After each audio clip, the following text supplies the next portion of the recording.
উদ্বোধন হলো যমুনা নদীর উপর নির্মিত দেশের দীর্ঘতম যমুনা রেল সেতু। এর মধ্য দিয়ে ঢাকার সঙ্গে আরও সহজ হলো উত্তর ও দক্ষিণবঙ্গের রেল যোগাযোগ। আজ মঙ্গলবার যমুনা রেল সেতু পূর্ব ইব্রাহিমাবাদ স্টেশন থেকে রওনা হয়ে বেলা 12টার দিকে সিরাজগঞ্জ পশ্চিম প্রান্তে সয়দাবাদ রেল স্টেশন পৌঁছায় উদ্বোধনী ট্রেন। উদ্বোধনী ট্রেনে যাত্রী হয়ে সেতুটির উদ্বোধন করেন রেলপথ মন্ত্রণালয়ের সচিব মোহাম্মদ ফাহিমুল ইসলাম। এ সময় আরও উপস্থিত ছিলেন বাংলাদেশে নিযুক্ত জাপানি রাষ্ট্রদূত সাইদা শিনিচি, জাপানের উন্নয়ন সংস্থা জাইকার এশিয়া বিষয়ক মহাপরিচালক ইতো তেরিউকি ও যমুনা রেল সেতুর প্রকল্প পরিচালক আল ফাত্তাহ মোহাম্মদ মাসুদুর রহমান।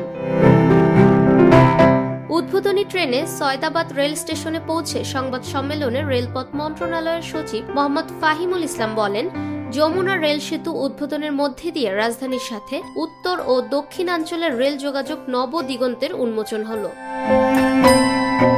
2020 সালের 29 নভেম্বর যমুনা নদীর উপর সড়ক সেতুর 300 মিটার উজানে পৃথক রেল সেতু নির্মাণ কাজের ভিত্তিপ্রস্তর স্থাপন করা হয়। 4.8 কিলোমিটার দৈর্ঘ্যের এই রেল সেতু 16,780 কোটি 96 লাখ টাকা ব্যয়ে নির্মিত হয়েছে। সেতুটির নির্মাণ ব্যয়ের 27.60% দেশীয় অর্থায়ন এবং 72.40% জাপান ইন্টারন্যাশনাল কোঅপারেশন এজেন্সির ঋণ দিয়েছে।